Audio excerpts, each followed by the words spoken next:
Oh, fuck.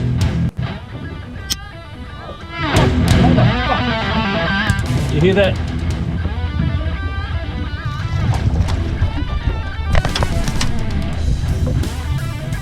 Tell the fat end came off.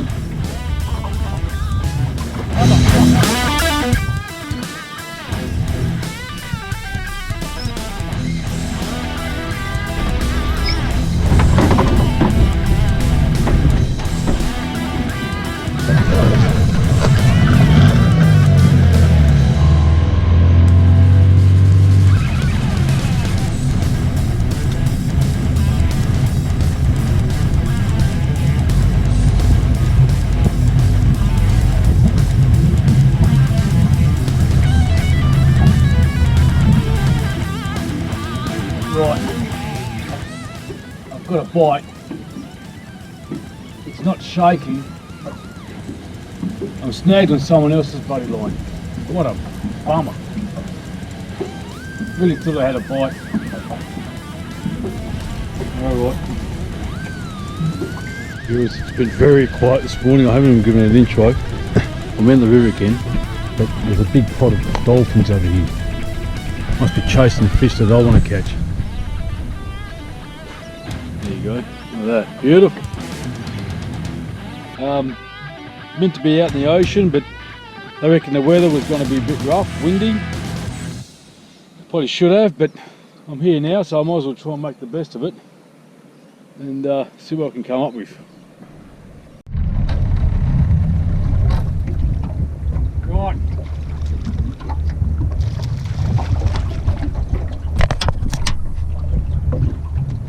Just tell the fat end came off. Right, so you gathered after today's miserable efforts on the boat fishing. I thought I'd just do a quick review of my boat. I get a lot of people ask me, show us your dinghy, what's all going on about it, give us some advice. This is it. So here it is, folks, weapon of choice, aluminium dinghy, wide-bodied boat, absolutely fantastic. I bought it brand new 14 years ago and I just absolutely adore it. I'm just giving a bit of a tour around the boat. As you can see, it's nice and simple. This is the interior. You know, it's suitable for 4 people, I reckon, but I reckon 2 people and a few fishing rods and an esky would do you very, very well. Anyway, so it's a Stasis 3.8 Sea Sprite. As I said, it is a wide body. It's about 1.85 metres across the beam. Johnson 15 horsepower motor, absolutely fantastic. I'm just showing you the specifications of the front and the back. It's not designed for heavy seas, so just take it easy if you're going to buy a dinghy. Got a few rod holders around the place. I've got probably more than I need, but you just don't use them all the time. They're used for storage plus for fishing, and it does very well. I've got a few others on the side of the boat there. I've actually made my own little cabinet there. I've got these clips, you just put them in, nice and easy, take them out when you need them. I've got another little compartment there, it's mainly for my hand lines, and I've got it fully carpeted. Put your jigs on there, it doesn't rattle around the bottom of the boat. This is the compartment I was talking about that I did make myself. It's made out of wood. I've got a holder there for my landing net. It's just a PVC pipe which I cut down the middle of it, bolted into the beams. I absolutely love it.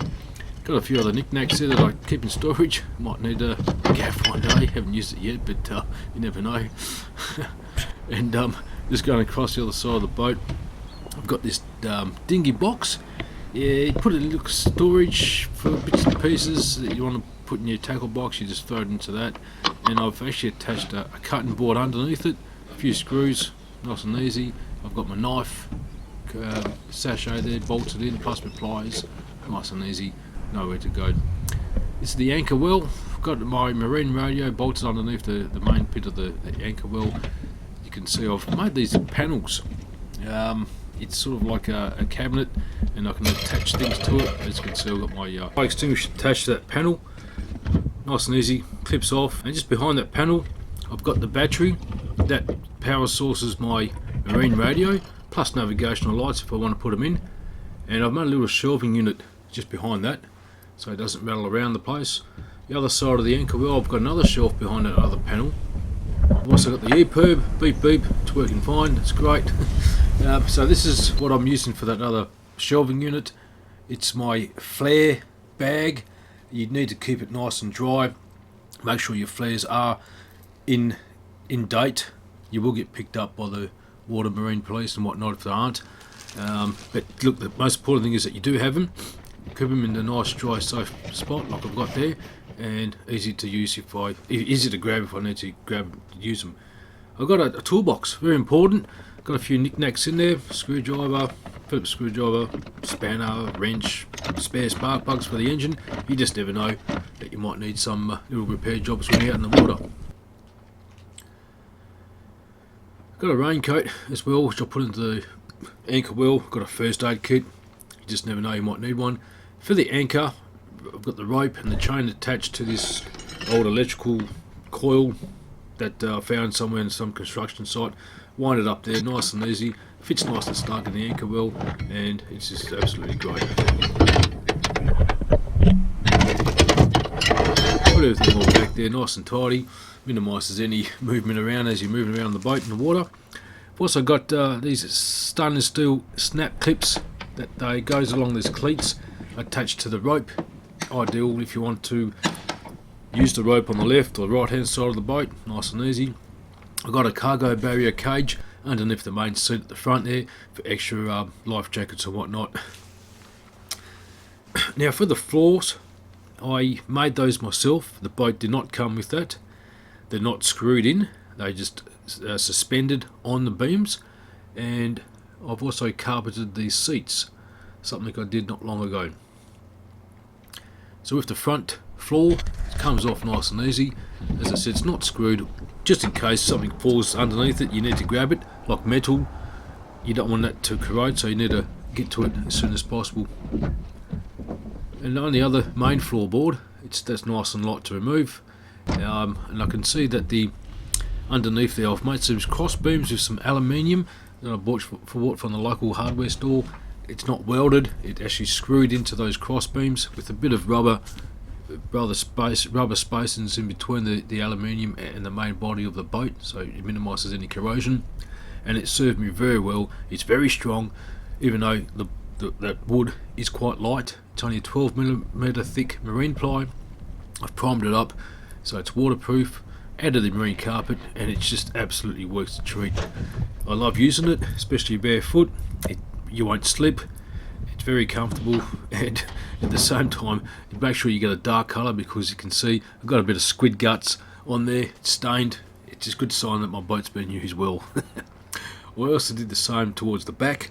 That's where I mainly use I'll put my buckets and tackle box. I've got one shelving unit there for the fuel tank as well. I'm just giving a thumbs down for these tail lights. Look, they're okay, waterproof, but I managed to sort of get one of these removable ones. It just sort of doesn't, they're not exposed to the seawater. You don't have to change the bulbs that often, and it just comes off when you need to, especially at launch. You definitely need to take them off when you're launching the boat. Anyway folks, so that's me dinghy, prized possession of mine. 3.8 metre stacer, aluminium dinghy, nice and light for one person. Definitely recommend if you're going to buy a dinghy, get something that's ideal for what you usually use. Okay, don't think you're going to buy a dinghy to go offshore. Weather permitting, you can get big ones, but this is my fit out. I love it. Enough of this. Let's get back to fishing. Thanks very much. Take it easy. See you next time. Right, that's the first hookup. Taking me a long time. Little baby flathead. I mean, it is taking me a long time to catch a fish, and I've moved the spot different. There's a fit tail around here, so I hope I want to hook up again. But that's tiny. I'm still happy. Better to catch one than to have a donut. Well, you guys in the US say getting skunked. Not today, boys.